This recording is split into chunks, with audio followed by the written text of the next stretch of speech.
안녕하십니까. 안녕하십니까. 오늘 두 번째 시간입니다. 대한민국과 경제적 민주주의. 우리 임수환 리버트 코리아 편집국장님이시고 박사님께서 쓰신 책입니다.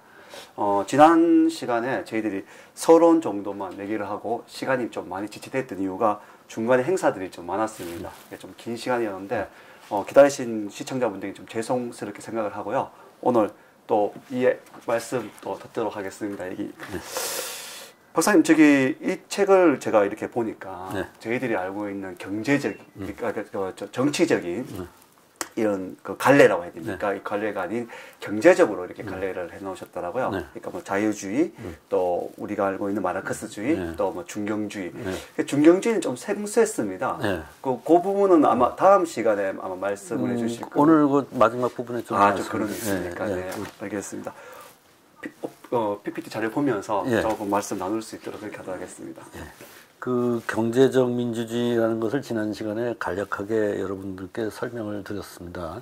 말하자면 정치적 민주주의라는 건 원래 정치적인 분야에서 우리가 이야기하는 것인데, 정치 이외에 우리 사회에 시민사회라는 것이 있고, 거기 또 경제적인 우리 활동을 하고 있고, 그래서 우리가 일상생활에서 일어나는 의사결정의 문제에서 민주주의가 실현될 수 있느냐 없느냐, 이런 문제가 우리의 실질적인 삶의 질에 큰 작용을 하기 때문에 정치적 민주주의만으로는 좀 모자르다. 그래서 이제 정치적 민주주의 이외에 사회적 민주주의, 경제적 민주주의, 이런 말을 학자들이 하기 시작한 겁니다. 비근한 예로 요즘 그 대한항공에서 종업원들이 이제 막 그 사주들의 문제에 대해서 규탄을 하는 갑질, 갑질 문제, 이런 것이 이제 언론에 이제 보도가 되고 있는데, 이런 것들이 이제 가장 우리가 눈에 띄는 부분이죠. 정치 단체가 아닌 기업인데, 기업에서 상사와 부하 간에 계약 관계를 넘어서는 어떤 강압, 인격의 억압이랄까, 이런 것도 이제 권력 현상으로 이제 나타나지 않습니까? 예. 그래서 이제 그런 부분에 대해서도 재벌 기업의 사주 가족들이 관여하는 것을 막아야 된다는 의견을 제출하는 사람도 있고, 또 그거와 상관없이 다른 방법으로 기업의 어떤 인격적인 존중이 될 수 있는 분위기를 만들 수 있는 다른 방법을 강구해야 된다는 의견도 있을 수 있을 거고, 또 심지어는 국유화를 하겠다는 이런 사람들도 있을 것 같고, 이런 이제 여러 가지 견해들이 있는데, 그런 부분들이 이 민주주의 사회에서 어떻게 판단해야 될 것이냐, 이제 이런 것들도 여기 중요한 주제 중에 하나입니다. 아무래도 말씀하신 대로 지금 조직 문화를 조금 언급하셨는데, 사실 조직 문화에서 보면 그럴 수는 있지 않습니까? 이게 저는 이 대한항공 청년 사건을 어떻게 봤냐면, 조금 당사자는 아닙니다. 그 기사와는 상관없이 조직 내에다 보면 조금 자질이라든지 또 인격적으로 좀 부족한 사람들이 있지 않습니까? 그렇죠. 데리고 가다가 도저히 안 됐을 때는 이제 좀 극한 인간적으로 이런 반응을 보일 수 있지 않습니까? 그래서 저는 어떠한 사건이 일어나면 그 사건이 일어난 발단, 그리고 왜 일어났는지 물론 다 포함되는 그 발단이지만 그 과정이 분명히 있었다고 보거든요. 물론 그 결과는 나빴지만. 그래서 그런 부분들이 조직 문화에 생각하시는 분들은 좀 더 이해가 하실 건데, 다들 남의 얘기하듯이 그렇게 하는 게 좀 안타까운 부분. 그러니까 매도한다 할까요? 어떤 사건을 너무나 매도하는 것 같아서 좀 안타까움을 느꼈습니다. 책을 이렇게 보게 되면 한국은 그 중경 정통을 계승하고 있다라고 말씀하셨고요. 그래서 제가 아까 말씀드린 그 경제적 민주주의 전통의 세 갈래를 자유주의와 마르크스주의와 그리고 중경 전통이다라고 이렇게 박사님은 나누어 놓으셨더라고요.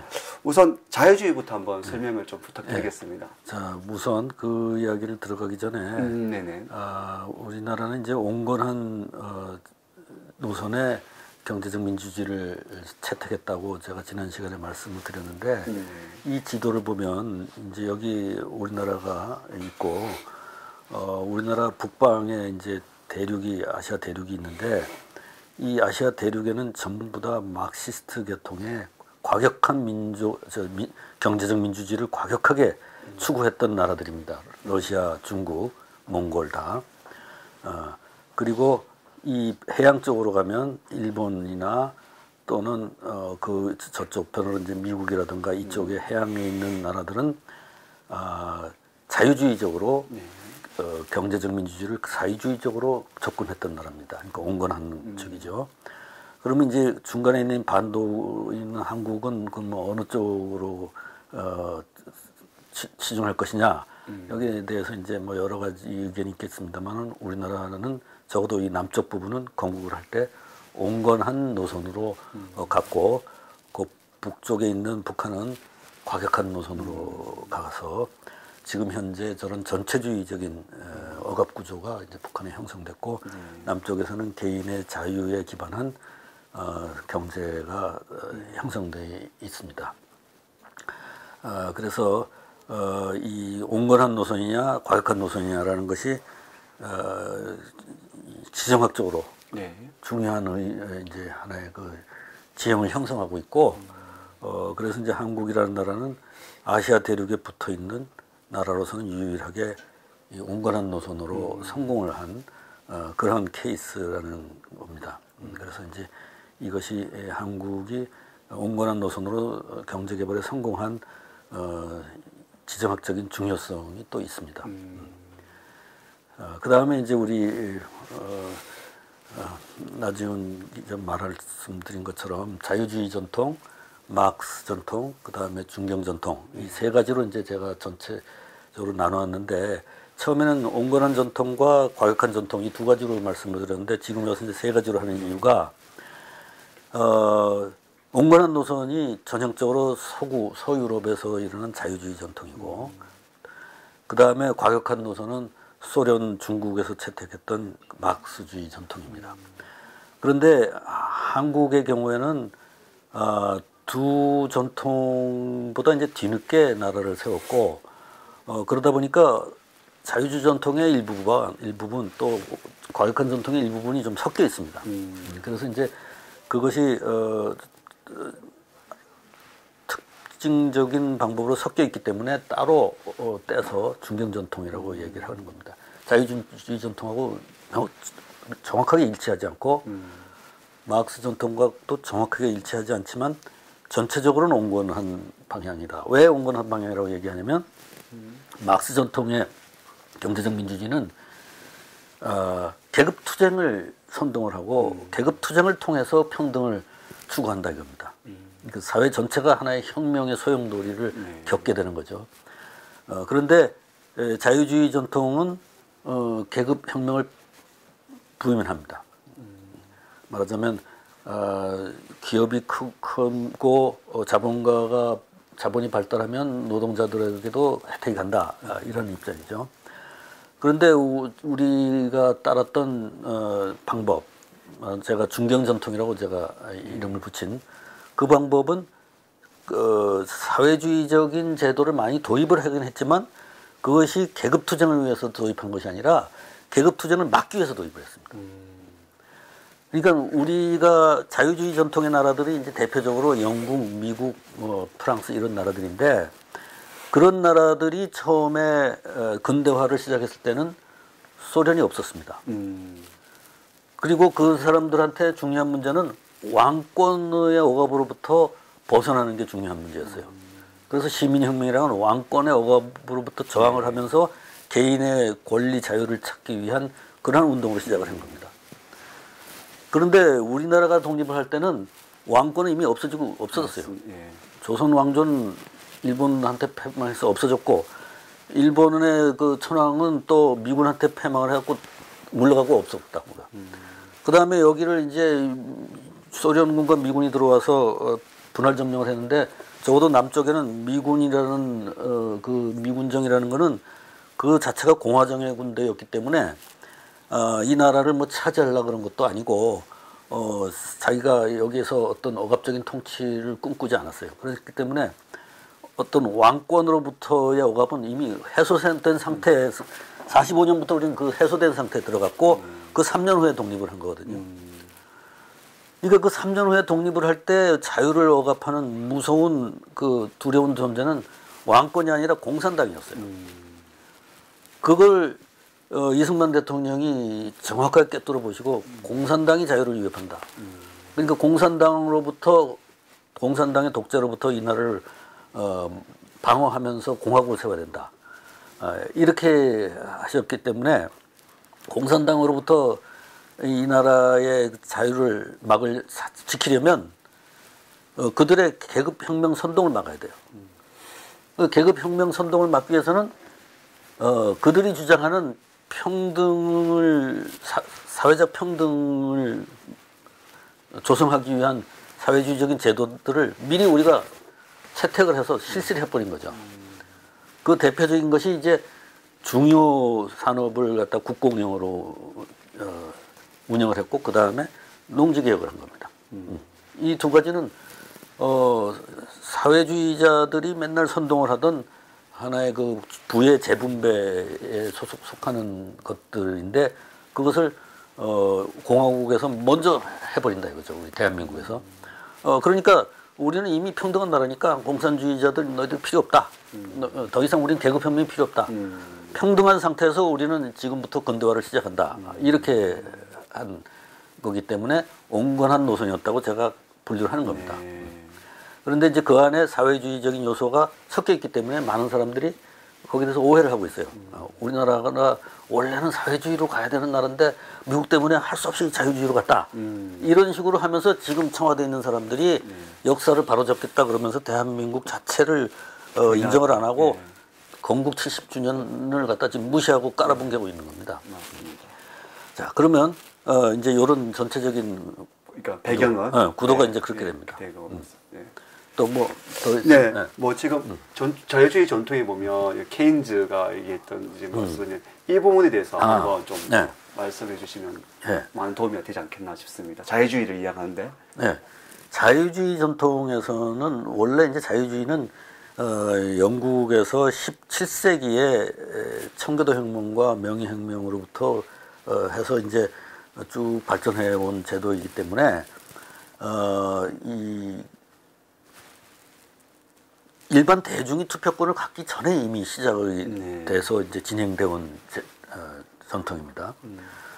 그런데 이 자유주의의 기본적인 원칙 중에 하나는 동의에 의한 통치다. 그러니까 통치자와 피치자가 있다는 걸 인정합니다. 다만 그 통치자는 피치자의 동의에 따라서 통치를 하는 것이지 강압에 의해서 통치하지는 않는다. 그것이 자기 권력의 정당성을 뒷받침하는 논리입니다. 자유주의라는 거는. 그래서 동의의 통치를 하기 위해서는 어떻게 합니까? 선거를 통해서 대표를 선출하고 대표가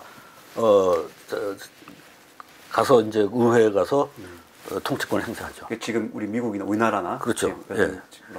그러니까 이 피치자들은 투표를 통해서 동의를 한 거죠. 나는 이 사람이 가서 통치를 하는 게 좋겠다. 이렇게 투표를 해서 이제 하는 건데. 그게 이제 처음에 이런 제도가 시작될 때, 청교도 혁명이나 명예혁명 이후에 이 제도가 민주주의가 시작될 때는 영국의 대부분의 국민들은 문맹이었어요.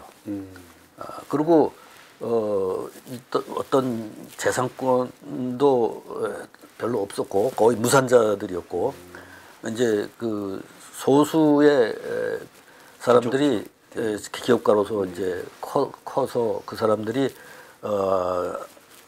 교회에 가서 성경을 읽느라고 이제 글자를 익히고 또 아이들을 학교를 보내서 이제 교육을 받게 하고 이렇게 한 거죠. 그래서 그 소수의 유산자들만이 투표권을 갖고 있었어요. 10%도 되지 않는 인구 전체에. 그런데 영국은 우리나라는 이제 산업화를 갖다가 1960, 70년대 했지만 영국은 산업화를 언제 했냐면 1750년경부터 1850년경 그 사이에 산업혁명을 했어요. 굉장히 빨리 했죠. 네, 맞습니다. 그러니까 19세기 중반이면 이미 산업화된 나라가 돼버린 거예요. 그때쯤은 이제 공장 이제 산업이 공장이라는 것이 이제 기계가 돌아가는 공장들이 이제 도시에 생기고 그러다 보니까 노동자들이 이제 집단적으로 투입이 돼서 일을 하는 그런 공장들이 들어섰어요. 오늘 마침 그렇게 큰 기업은 아니었지만 그 시대로서는 놀랄만한 그런 규모의 공장들이 들어서서 노동자들이 이제 그 투입이 되었고 일을 하면서 노동자들이 이제 우리는 뭐 투표권도 없고 뭐 이게 영국 시민이라고 볼 수도 없다. 우리도 좀 영국 시민이 되고 싶다. 시민권을 달라. 그 표현이 투표권을 달라는 거였어요. 투표권을. 그러니까 처음에 이 사람들이 무슨 노동조합을 뭐 해서 막 기업의 경영에 참여하겠다 이런 생각은 하지도 않았고 우선 투표권을 우리도 행사하게 해달라. 일단 권리를 내서. 그렇지. 나도 영국 시민이고 싶다. 이렇게 했어요. 네. 그러다 보니까 이제 이 자유주의자들의 입장에서는 막스는 그걸 뭐 부르주아의 뭐 통치라고 그랬지만 이 자유주의자들의 그 철학에서는 자기네들 어디까지는 동의해서 통치한다 이렇게 항상 주장을 하고 그렇게 행동을 해왔잖아요. 그러니까 이 비추자들이 투표권을 달라 그러는데 무조건 무시할 수 없잖아요. 맞습니다. 동의한 통치니까. 그러다 보니까 이제 지식인들 사회에서 여러 가지 토론이 일어나다가 결국은 그래 뭐 인간이라는 건 다 평등한 거 아니냐. 그것이 이 자유주의의 기본적인 원칙이다. 자유평등이라는 건 이 자유주의의 기본적인 원칙이다. 그러니까 저 노동자들, 농민들 이 사람들도 글을 배우고 투표권을 행사할 똑같은 우리 인간 아니냐. 그래서 이제 그런 투표권을 제한되어 있던 투표권을 이렇게 점진적으로 확장을 합니다. 그러니까 그 투표권을 제한하는 요건은 재산세를 얼마를 내느냐에 있었는데 그 재산세 하한선을 자꾸 내리는 거죠. 그래서 이제 점점 더 많은 사람이 투표를 할 수 있게. 그래서 이제 1832년도 그 선거법 개혁에 의해서 부르주아들이 다 이제 투표권을 갖게 되고 거기서 한 4단계로 해갖고 1887년경에 가면 이제 노동자들도 다 물론 여성은 빼고 이제 남자들만 그때까지는 이제 이 남자들만이 어떤 정치적인 일을 할 수 있는 인간이라는 그런 편견을 갖고 있었어요. 그때까지는 영국 사람들도. 그래서 이제 노동자들이 투표권을 행사하기 시작을 하니까 이제 노동자들의 듣기 좋은 선거 공약을 내세워야 되는 게 이제 정치적인 현실이 되고 그리고 이제 또 지식인들은 어떤 고민을 했냐면 노동자들이 전부 들어와서 투표를 하기 시작하면 이게 중우 정치가 될 수 있지 않느냐 이 민주주의가 말하자면 나라에 해가 되는 정책임에도 불구하고 파퓰리즘에 의해서 마구제비로 막 정책이 혼란스럽게 막 진행되면 나라가 망할 수도 있지 않느냐 이제 이런 고민을 하면서 이제 그 노동자들에 대한 이 교육 이런 것이 이제 교회를 중심으로 해가지고 이제 많이 일어나죠. 그래서 이제 노동자들에게 글자를 읽는 것도 가르치지만 그 다음에 이제 그 생활에서 어떻게 이 도덕을 지키고 근면하게 이 생활을 하면서 종교적인 어떤 덕성이라든가 이런 것들을 갖다가 유지할 수 있는가 이런 것들도 막 대중교육을 이제 시키는 게 그 같이 이제 진행이 됐습니다. 그러니까 네. 지금 보면 우리나라는 어떻게 하면 좋을까요? 그렇게 따지면 우리는 지금 근로자들의 그러니까 노동자들의 힘이 쉽게 민주 노총을 비롯해서 과격한 그 층들이 있지 않습니까? 그럼 영국 같은 경우에는 교회라는 종교적인 힘을 빌려서 그렇게 교화를 시킬 수 있었다고 하는데 지금 우리나라 같은 경우 어떻게 하면 좋을까요? 그러니까 우리나라는 이제 우리나라는 지금 영국에 비해서 늦게 됐고 그 다음에 산업화가 늦게 됐고 공장 노동자도 늦게 등장했는데 영국에서는 또 이 투표권의 확장이 점진적으로 일어났는데 한국은 처음부터 모든 사람에게 다 투표권 줬어요. 건국하는 순간부터 여자들까지 다 줬어요. 나이 제한만 두고 그렇습니다. 네. 그러다 보니까 이게 영국처럼 점진적으로 투표권을 확장하는 과정에서 이 유권자들의 자질 향상 교육이 같이 이렇게 진행되는 그런 것이 이루어질 틈이 없었어요. 한꺼번에 그냥 쫙 맞습니다. 진행됐어요.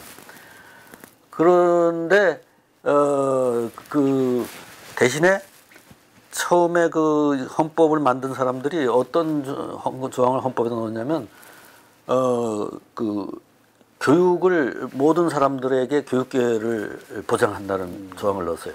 헌법에다가. 의무교육. 그렇죠. 의무교육을. 그래서 이승만 대통령 시절에 6.25 전쟁이 나기 전에 49년에 이미 교육법을 통과시킵니다. 의회에서. 그래서 이제 의무교육 제도를 실시를 해요. 그러니까 이게 공화국으로, 그러니까 왕이나 귀족이 통치하는 나라가 아니라 공화국으로 출범한 나라이기 때문에 그 나라 정치의 수준은 국민의 수준에 따른 거예요. 주권자 국민이니까. 네, 맞습니다. 그러니까 주권자가 교육을 받아야 이 나라의 정치가 발전한다는 거를 감안했던 것 같아요. 그래서 헌법에 교육의 기회를 실시하도록 국가가 하도록 의무해놨고 그 헌법 조항에 따라 건국한 지 1년 만에 바로 교육법을 통과시켜서 그런 작업을 했어요. 그러니까 우리나라도 전혀 안 한 건 아니에요. 근데 굉장히 빨리 했고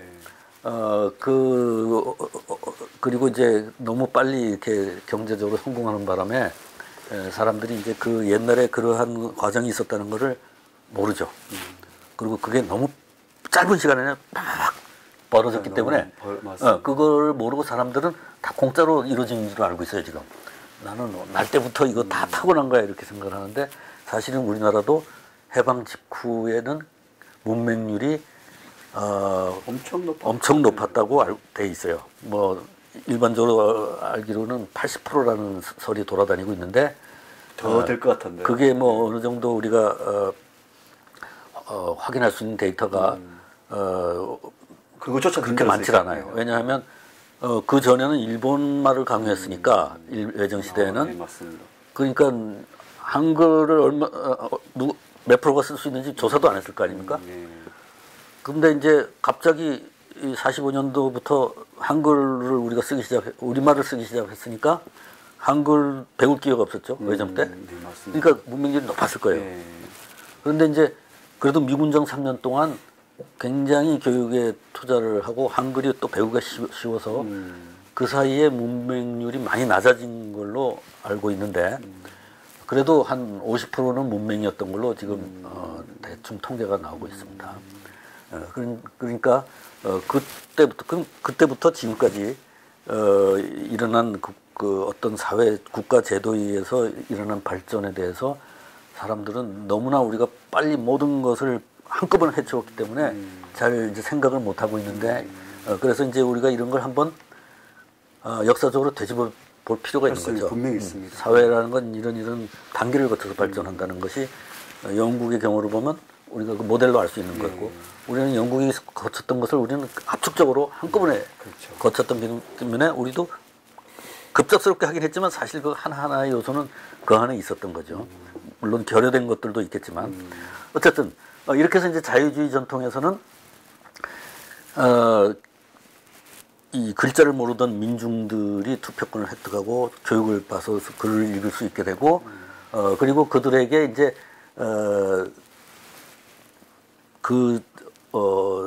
경제적인 빈곤으로부터 예부터 자유를 이제 국가가 어느 정도 책임지는 그러한 정책이 시행되기 시작합니다. 왜냐하면 이 노동자들이 투표권을 갖기 전까지는 어떻게 했냐면 우리가 경제 시간에 고등학교 때 배운 자본주의 사회의 경기 사이클이 있지 않습니까? 근데 경기 사이클이 호경기가 될 때는 채용이 됐다가 불경기가 되면 해고가 됐다가 이렇게 노동자들은 불안정한 생활을 하고 있었는데 이제 그 노동자들에게도 그렇게 할 수가 없다. 그래서 이제 경기 사이클이 좋았다가 나빠져서 이제 해고가 되면은 실업수당을 준다든가 또 아플 때는 뭐 건강보험을 제공한다든가 이런 이제 사회보장 제도들이 이제 제공이 됩니다. 이런 것들은 원래 자유주의 전통하고는 좀 다른 이것을 이제 어떤 사회당이나 또는 사회적 자유주의 이런 사람들이 나서서 주장을 했고 그래서 이런 것들을 갖다가 어떤 사회적 민주주의 또는 경제적 민주주의라고 우리가 이제 이야기하는 그런 분류에 속합니다. 그 다음에 이런 이제 사회보장제도를 확충하고 노동자들의 삶을 정부에서 책임져야 된다는 이런 필요에 맞추는 새로운 경제학을 이론을 이제 낸 사람이 케인즈였죠.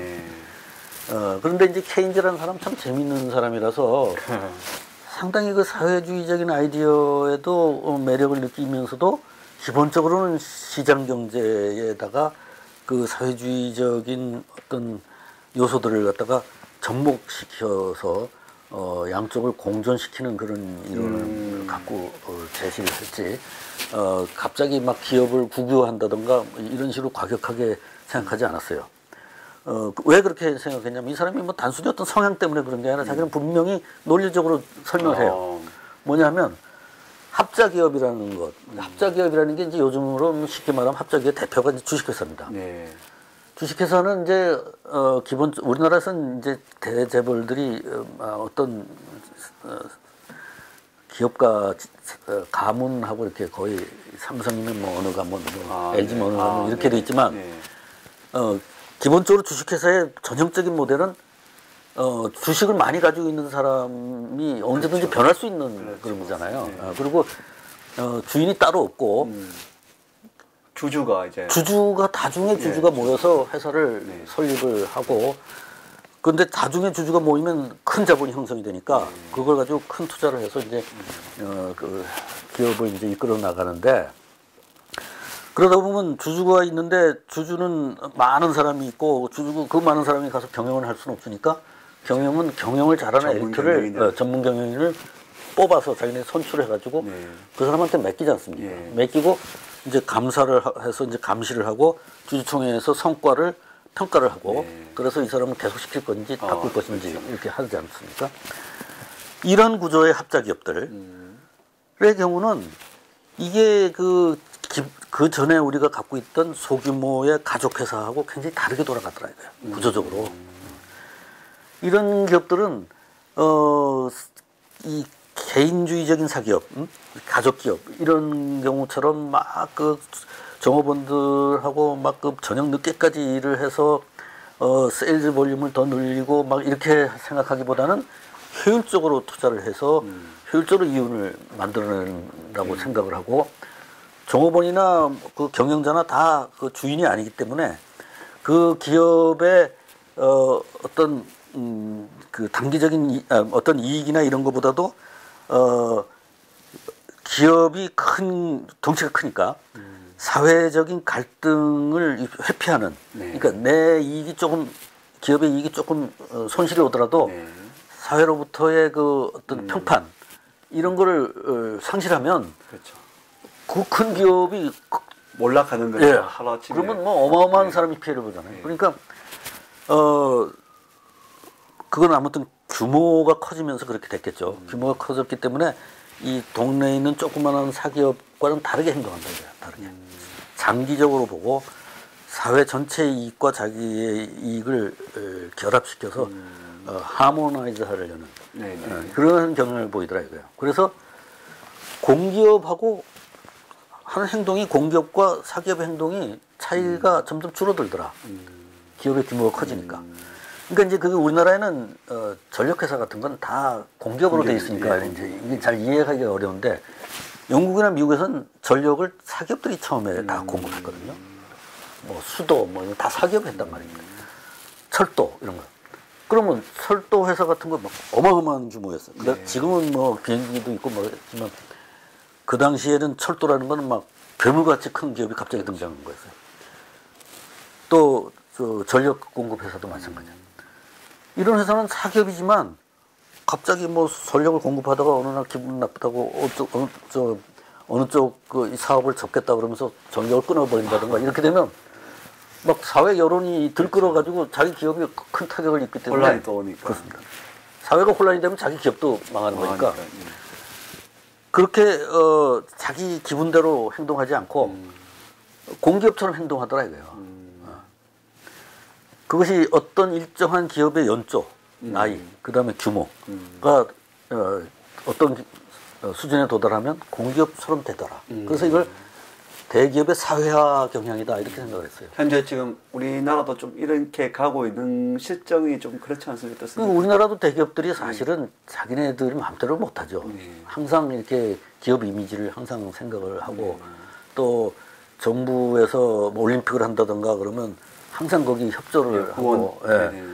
그 사실 정부에서 하는 큰 프로젝트들은 대기업들의 협조가 없으면 되지 않는 그런 또 외교적인 뭐 올림픽을 따온다 할 때도 대기업 총수가 나서는 이유가 뭐겠습니까?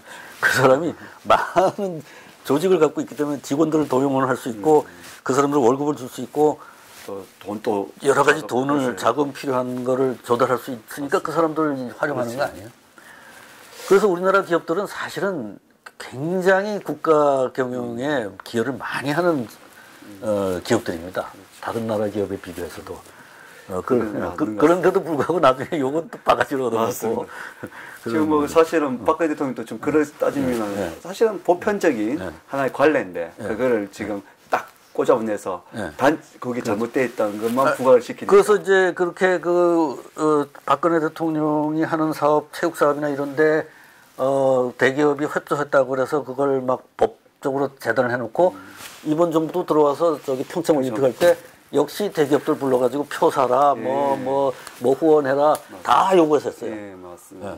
그러니까 전혀 앞뒤가 안 맞는 일을 했는데. 이율배반적인 거죠. 그러니까 그 기업 규모가 커지면 옛날 자유주의 시대에 갖고 있었던 것처럼 기업과 정경은 불이다. 이런 원칙이 성립이 안 되는 거죠.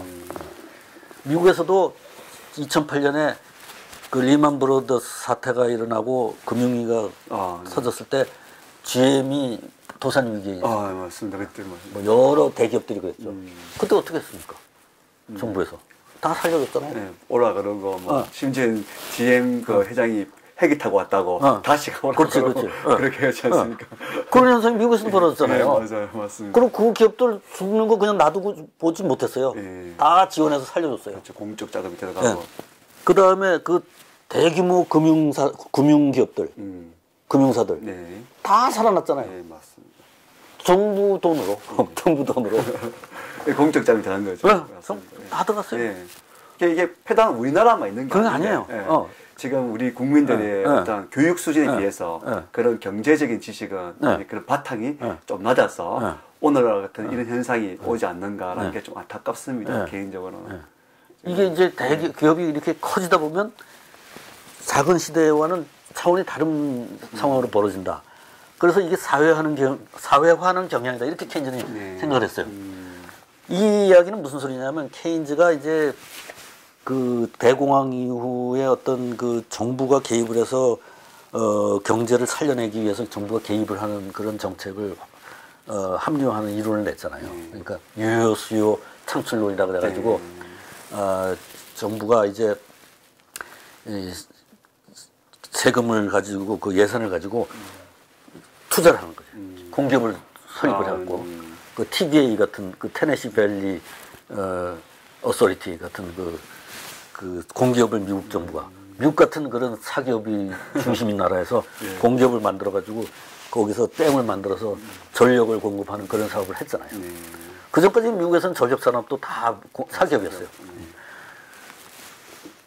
그때 이제 그 케인즈의 이론은 뭐냐면 대기업이 이미 사회화하는 경향이 있기 때문에 대기업이 이미 하고 있는 분야 산업에는 들어갈 필요가 없다. 공기업이. 대기업이 할 수 없는 주식회사 할 수 없는 것들을 공기업이 하면 된다. 그게 이제 과격한 급진적 노선에 있던 소련이나 중국하고 다른 거예요. 그쪽은 사기업도 딱 국영화시켜요. 그래갖고 다 국영화시켜요. 사기업은 다 악이고 국영기업은 선이고 이런 식으로 했어요. 지금 우리가 지금 그렇게 따라가려고 하고 지금 있는 그런 상경을 지금 짙게 보이고 있어요. 굉장히 이거 위험한 발상인데. 그래서 제가 이러한 일이 발생하기 전에 이러한 지식을 좀 정리를 해서 전파를 할 필요가 있다고 생각한 것이 이 책을 쓴 중요한 동기였어요. 예. 어떻게 보면 상당히 선구자적인 입지에서 보신 것 같습니다. 그러니까 이 책을 쓰기 시작할 때 촛불 시위가 날 때 이미 경제민주화가 큰 사고를 치겠다고 생각을 했어요.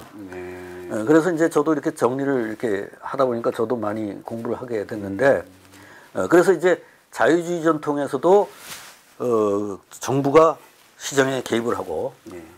또 여러 가지 뭡니까 그 산업 정책을 쓰기도 하고, 노동조합을 보호하는 어떤 사회주의적인 성향도 보인단 말입니다. 다만 이 자유주의 전통에서 하지 않는 것은 되신 대로 이 사기업이 공기업처럼 이미 기능을 하고 있는 곳은 건드리지 않는다. 놔두고 그렇지 못한 부분을 보완을 한다. 정부가. 더 나아가서는